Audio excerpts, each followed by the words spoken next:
Hey there YouTube, so I'm here today with a review of the Aukey 20,000 milliamp hour external battery bank. And so this device here, this is the packaging that it comes in. It just has like this sleeve that you pull off, and then it has a bit of information on it with a QR code to go to their website. And then from there, there's just a little cardboard box inside that's actually a really, I don't know, it has a really nice feel to the actual box itself. And then inside you have the battery bank itself, and then underneath the battery bank you have the user manual, which I honestly haven't read, so I couldn't tell you what's actually inside the user manual itself.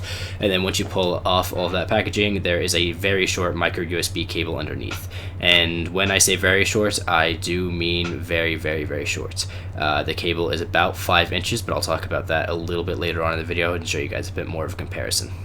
So this will hopefully give you a bit better of an idea of how big the battery bank is. It's about the same size as a Samsung S5, albeit that I do have the OtterBox commuter case on there, but it's about the same size as a 5.5 inch phone. So moving on, I'll take you around the device. So as you can see there, there's the Aukey logo. I don't know if that's actually how you're supposed to say it, but yeah, and then anyways, it's got the multi-use button in the middle there. So a single click will give you the LED indicators. So indicators going from right to left. That one is for 20,000 milliamp hours, that one for 15,000, that one for 10, and that one for 5,000. That's just to let you know how much charge is left.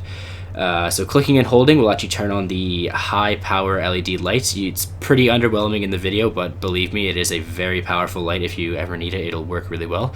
And then on the front, you have the actual LED in the middle there, and then 2 USB ports adjacent to it on either side, and those are quick charge ports, along with the micro USB in to actually charge the battery bank itself. And the actual coating on the device is soft touch plastic, so it does pick up grease and fingerprints quite a bit. Be warned about that. So yeah, due to its dimension, it actually does fit really nicely in a standard calculator pocket inside a bag if you have one of those. Just a bit of information if you have one that might be pretty helpful in terms of choosing whether or not to buy this device. Like I said earlier, going back to the length of the cable, as you can see, that's the length of the cable normally compared to the standard Samsung cable you would get in the box. I know I have some electrical tape on it, but it is a huge difference between the two cables. And I have a cable bundled up here, but you'll see I'll unbundle it in this picture coming up ahead, and it is a quite substantial difference. So I would recommend picking up a third-party cable if you're planning on using this for long-range charging. Also, the device itself is fairly heavy compared to most other battery banks that I've seen. It's about double the weight of a standard phone, so I'll just give you guys a heads up on that as well. Along with, it does get warm when you're charging for a long period of time, either charging it itself or charging multiple devices. It does get fairly warm over a long period of time, so just keep that in mind as well.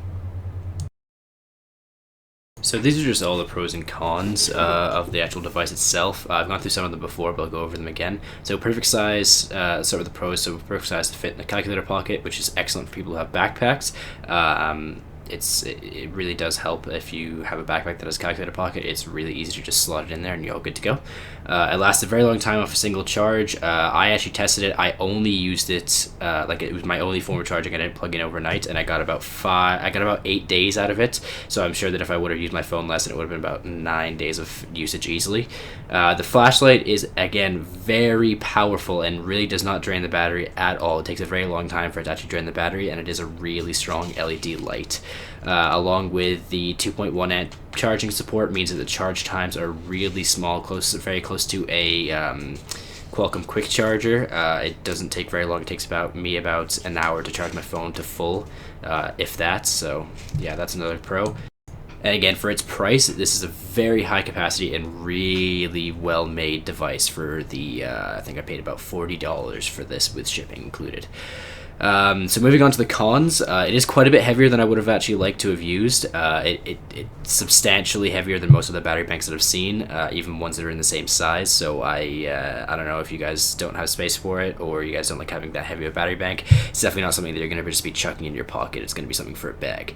The finish on it is, I got the black one. I don't know if the white one's any different, but it really does pick up grease and fingerprints really easily, and it is a pain in the ass to clean. Unless you have isopropyl alcohol, it's going to take ages to clean off, and I definitely would not recommend using water. Along with the front face of it, the white that's on the front face of plastic does tend to go a lot darker over time. Any of you that owned those old beige desktop towers will know what I mean. It's very similar to that.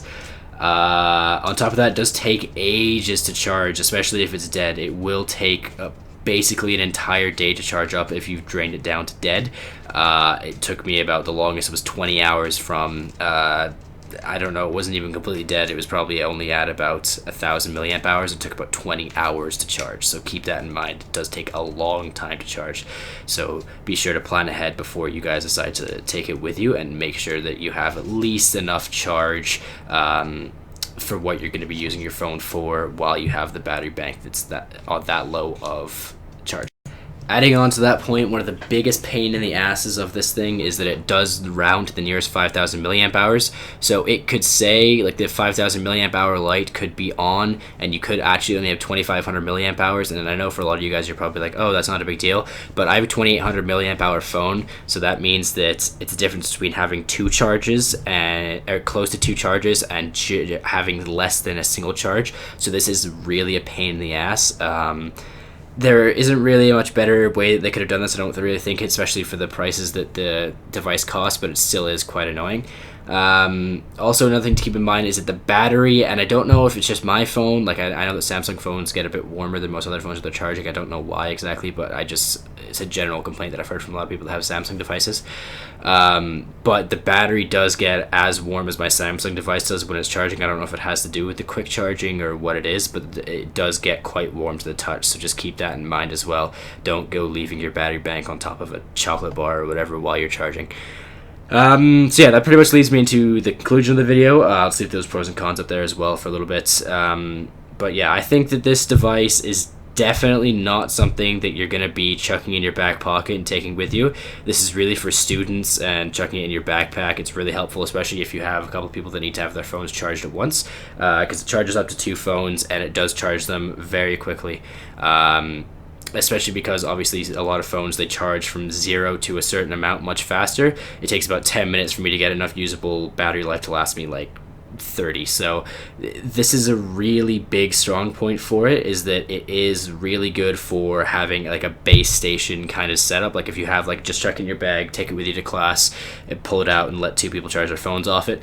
Everybody can take turns, even whatever you want to do. It's really good for a situation like that.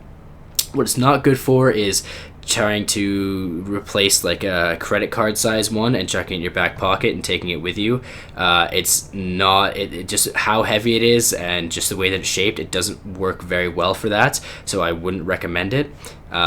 This is definitely for someone who either already has a charging accessory for when they need it immediately on the go and they don't want to carry a bag with them. This is something that you can do to just, like I said, chuck in a bag and you're good to go.